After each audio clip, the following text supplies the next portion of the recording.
Hello and welcome to the Learn and Work Smarter podcast. This is episode 85, and I think we have a cool show today. If you've listened to any previous episodes before, well, welcome back and thank you. You know that we cover strategies and systems and habits to help us learn and work smarter and more productively, and in ways that get us the results that we personally want. And obviously that means talking about task management and time management and sort of the nitty-gritty strategies that I cover a lot here, but today I am coming at that exact same topic from a different angle. Over the next, 25 minutes or so, that's always what I shoot for, I'm going to cover 3 surprising areas that impact your academic and professional success. And these 3 areas are the 3 that we tend to completely ignore because they actually don't appear to have anything to do with school or work. Think of it this way.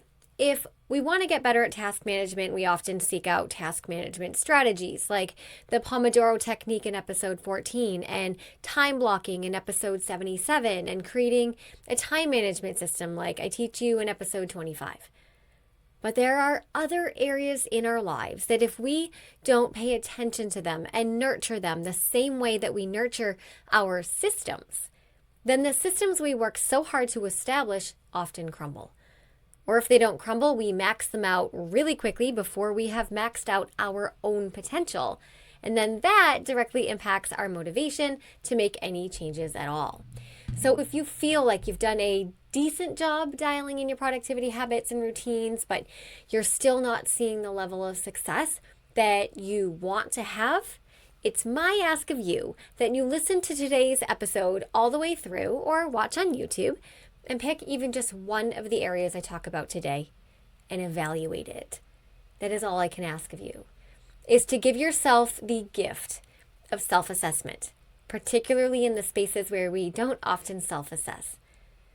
And what are these 3 areas that we're looking at today? They might surprise you. So let's get into it. Hello, you are listening to the Learn and Work Smarter podcast, the podcast for students and professionals who want to learn and work smarter. I'm your host, executive function coach, and founder of schoolhabits.com, Katie Azevedo.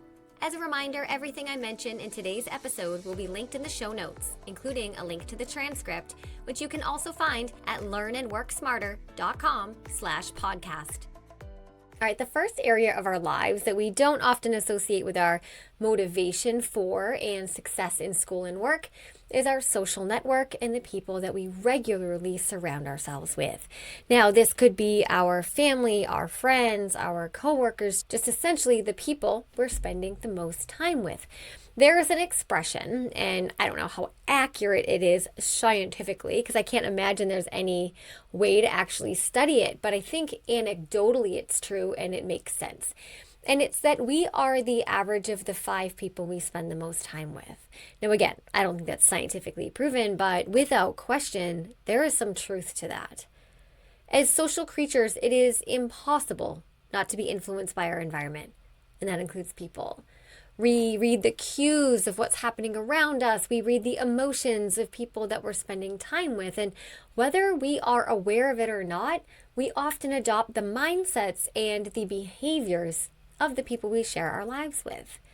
Now, this can be both good and bad, depending on the mindsets and the behaviors of the people that we're sharing our lives with. For example, if you are surrounded by coworkers who enjoy collaboration and are supportive of each other and are open-minded to listening to everybody's ideas at meetings, then you're going to be more likely to exhibit those same characteristics. And if you feel safe sharing your ideas at meetings, you're going to be more likely to share those ideas at meetings, which means you're going to take your job and yourself more seriously and care about the quality of those ideas that you share, and you won't fear being rejected for having those ideas in the first place. And that small scenario right there could have a significant impact on your motivation at success at work. And let me share an example that comes up a lot with the students that I work with. I'm going to give you an example in the context of a high school student that I'm currently working with on his college application essay. Now, this is a student who attended one particular school system for most of his life and kind of just coasted along with the same group of kids since he was little, very common. And then as he got older, those kids started making more risky and less intelligent and healthy decisions. Let's just put it that way. And that's the reality of high school and the nature of adolescence. But this kid had the self-awareness to look at his friend group who he loved and who he had grown up with. And he asked himself, is this serving me? This kid has goals of attending a D1 college for athletics. And he knows that in order to unlock that higher level of himself, he would need to do everything possible to optimize his environment for the success that he wanted. Now, that meant not only changing his friend group, but changing schools entirely. That's what he did. Was it hard? Absolutely. Did his friends resent him for it? Absolutely. And this is a lot of what he wrote about in his college essay, but it ended up being the best decision he had ever made because almost instantly, when he changed his friend group, he changed his behavior. He changed how he thought about time. He changed how he thought about excellence. And he changed his mindset about what was possible for him. And that's because he was surrounded with other kids who had loftier goals than finding the latest party on the weekends. Now, I'm recording this in the summer, and it's currently college application season, right? Again, I have another student who came in recently with a very similar experience, and I wanted to share something similar in his essay. Of course, it's not the exact same story at all, but the idea is similar. He did a complete 180 in his life in terms of his relationship with his family and his own level of personal achievement simply by changing who he was spending time with. And in this case, again, that was his friend group, his social network. Now, these two stories are of high school students who had that realization early on. They were lucky to have that realization early on, but not everybody has that realization early on. Or not everybody has the ability to change their coworkers or their family members. But even if you feel locked in a box, like the people you spend time with are just the ones that you're just stuck with, I'm challenging you to challenge that belief. Now, I'm not suggesting that we cut off relationships with people just because they aren't convenient and they don't lift us up. Life doesn't work that way. But I am suggesting that we either limit the amount of time we spend with people who don't support us in our goals, or maybe seek out one person who you aspire to be like and spend more time with them. You know, the expression dress for the role that you want to have, I think that applies in terms of who we spend our time with too. If you want to be an elite student with an academic edge and a competitive profile, then you're not going to achieve any of that if you're spending the majority of your time with people who don't share those goals. And that is the reality, like it or not. Or if your coworkers spend a ton of time complaining about their job and talking about how they can't wait to the end of the day and generally have a negative outlook on their work and the company, but you're looking for a different level of professional success, then the strategy is to maintain a professional relationship that is functional, but then limit the time you spend with those coworkers. Maybe you eat lunch elsewhere. Maybe you go for a walk during your lunch break instead of going into the break room to be influenced by that negative conversation. I can't imagine how much harder my own professional journey would have been if I weren't surrounded by people who supported my goals.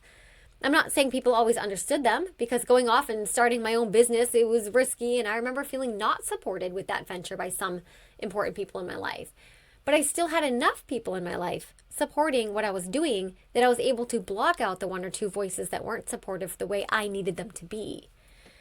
So my assignment to you is, if you're not feeling motivated to show up to school or to do your job, and if you're not feeling like you're as successful as you want to be, and you swear all your other systems are locked in, then I want you to consider the people that you're spending your time with. Are they the right people? You may love them, you may like them, they may be fun, but if you're looking for any kind of excellence in your life, you need to surround yourself with people who also value excellence. Okay? So that was number one. The other area of our lives, number two, that we don't often associate with our motivation or our success is our frustration tolerance. Now, this one's sneaky because most of us don't walk around thinking like, gee, I really need to work on my ability to, tolerate frustration. That's not really something we say. But the truth is, how we handle frustration, how we handle something not going our way, directly influences how likely we are to start and finish hard things. Here's why this matters. School and work are hard. Not all of it, of course, but a lot of the tasks that we're required to do, especially if we're trying to grow or level up, are things that we don't naturally enjoy. Researching for a paper, maybe learning some complex new software, making phone calls that we've been avoiding, writing a draft from scratch, starting something big, and not knowing where to begin. These are uncomfortable things. And the reality is that our brains don't like discomfort. We're wired, in fact, to avoid discomfort. That's not some weird personality flaw that you personally have. That's just how humans work. Here's where things go sideways, though. If we have a low frustration tolerance, we will interpret those uncomfortable moments as red flags. Like, this is too hard, or like, I'm bad at this, or this shouldn't be taking this long. And then from there, what happens then is we stop. We scroll. We move on to something easier. And then we tell ourselves that we're being lazy, or that we're unmotivated, or that we're behind. And then, we never get out of that rut. But that's not the problem. The real issue wasn't motivation. It was that we hit a friction point, something annoying, something difficult, and then we bailed. Frustration tolerance is the ability to stay with something that's hard without checking out. And I really want to emphasize something here. Frustration tolerance is not the same at all as just pushing through or grinding harder. It's not about ignoring your emotions or pretending that things aren't difficult. Not what I'm saying. It's about developing the mental skill to notice the discomfort and stay with it anyway. Little side note, it's not going to kill you. Okay? Let me give you an example. I work with a college student who's in extremely rigorous pre-med program. She is brilliant. Okay, half the time I'm like, I don't know. Like for her content, oh my goodness. But she kept getting stuck, not because she didn't understand the content.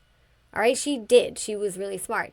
But because as soon as she didn't understand something, like maybe she couldn't solve a problem, whatever, right away, or she couldn't summarize a research article in under 30 minutes like she expected herself to, she would just stop. She'd shut down. She's like, this is taking too long.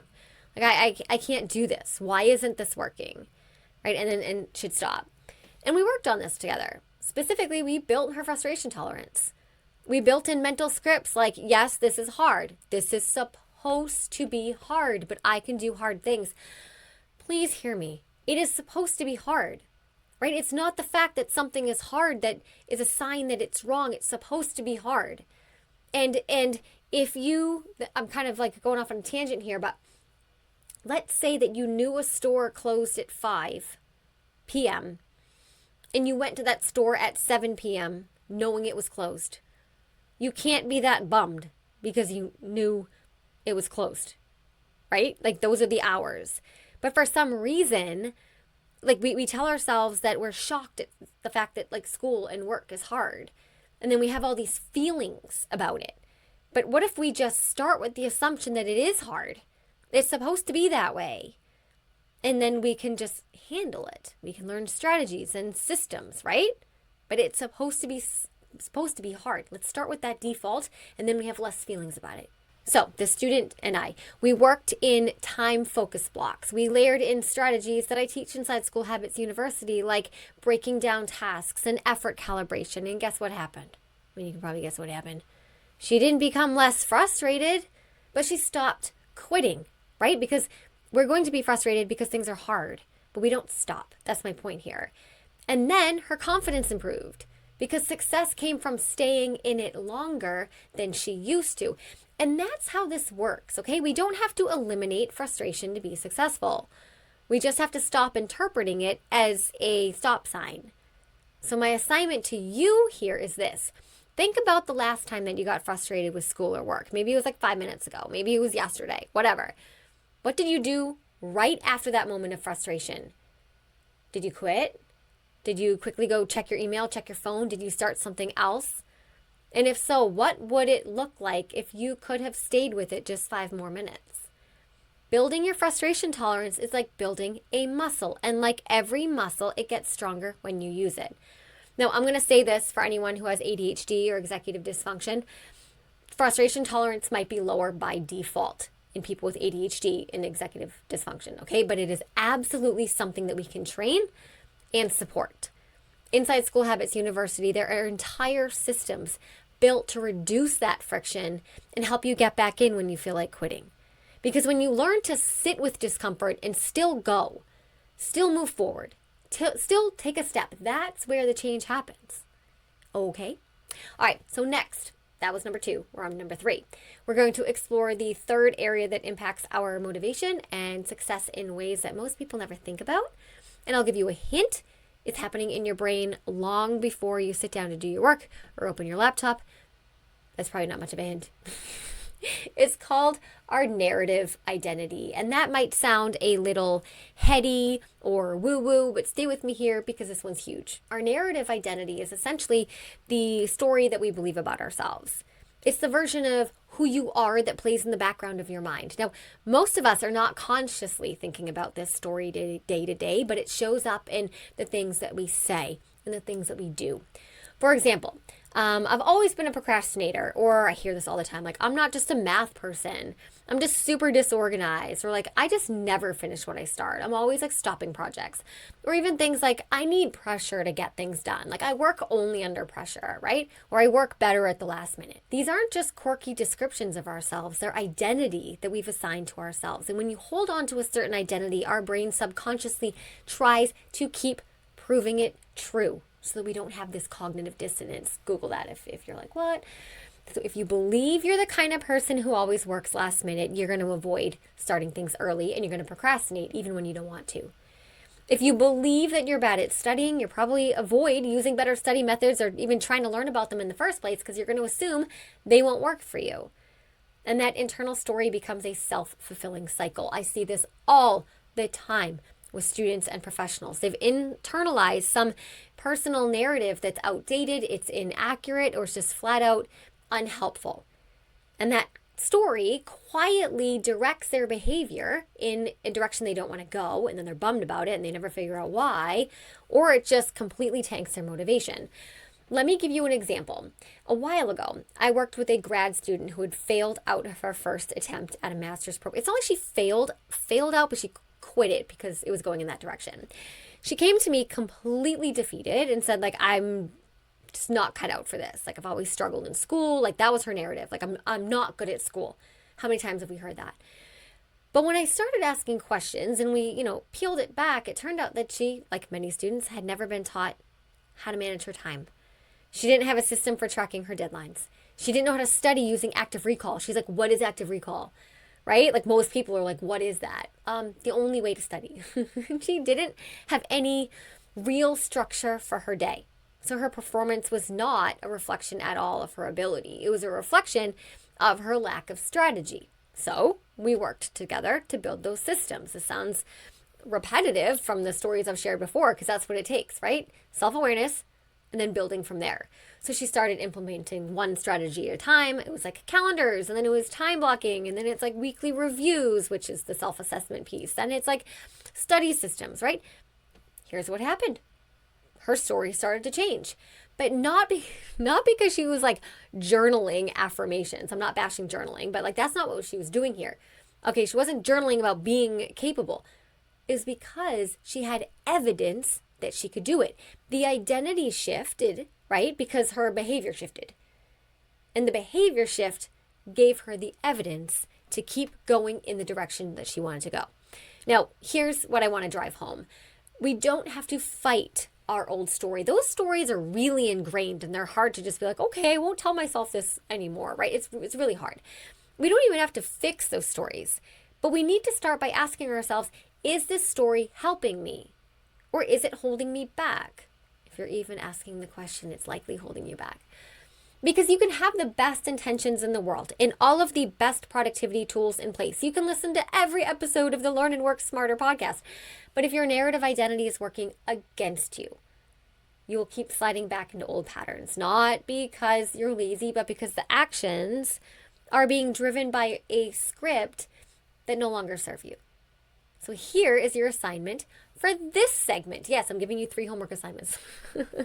Notice the stories you say about yourself, whether you're saying them out loud, whether you're saying them silently. What are the things that you've just assumed are true about you? And where did those stories come from?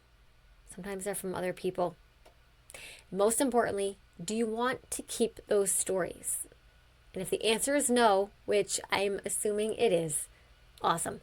That is a starting point. Because like I've said before, we don't change our identity just with thoughts, we change it with action. That is the most direct way to change our identity, with action.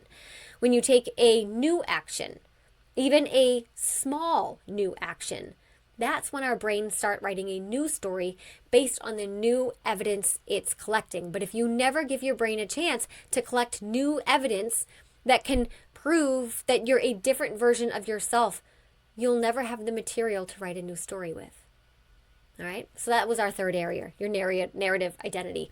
It's invisible, but it's powerful. Once you learn what it is, how to question it, how to shift it, usually everything else starts to follow from there. Okay, we're going to do a quick recap. Today I shared 3 areas of our lives that might not naturally connect to motivation and success in school or work in like a very clear, direct way, but they actually play a huge role. The first was the people that we spend our time with. Our environment is contagious, and your mindset will often mirror the energy and the habits of the people closest to you, whether that's friends or coworkers or family. If you want to level up in any area, sometimes that just means reassessing who gets the most access to you. Okay? The second was frustration tolerance. If you check out every single time something gets hard or uncomfortable, it's going to be really hard to build momentum on anything. And that's where motivation comes down. Success often comes from staying in the discomfort a little bit longer than we want to, a little bit longer than we are used to. But that is absolutely something that we can practice and get better at. But if you're telling yourself that's not true, you haven't tried it. The third was the narrative identity, the internal story that you tell yourself about who you are, what you're good at, what you struggle with. And honestly, that story is often the thing driving your actions. So if you want to change your outcomes, start by changing the script. So here's the thing. These 3 areas, your people, our tolerance for discomfort, and our identity script, they're super trainable. Okay, we're not stuck with any of them. We're kind of stuck with some people, but you can still change it. But they do require awareness, and they require action, because we cannot out-hack a system that's being undermined by our environment, our habits, or our internal beliefs. So if you've been wondering why your systems aren't working the way that you want them, or why you keep falling off track even when you want to stay on track, and even if you do have dialed in systems, one of these 3 reasons, or maybe all 3, might be why. If you're ready to actually do something about it, if you're ready to build the kind of structure and support that reinforces better habits, stronger follow through, and a more powerful internal script, then I invite you to check out School Habits University. Inside that program, I walk you step by step through the exact systems I use with my own students and clients to build academic and professional success from the ground up. You'll learn how to plan your time, organize your tasks, study smarter, manage your day in a way that feels sustainable. But more than that, you actually start collecting evidence that you are the kind of person who follows through, does what you say you're going to do. And then that's where everything changes. You have to do something to collect the evidence. Right? You can learn more at schoolhabitsuniversity.com, and I will also link that in the show notes. All right, that is it for today's episode. Thank you for being here with me. As always, if you found this helpful, the best way to support the show is to leave a review or to share it with someone who needs to hear it. Until next time, keep showing up, keep asking the hard questions, keep doing the hard things, keep building a version of your life that actually works for you. And remember, never stop learning.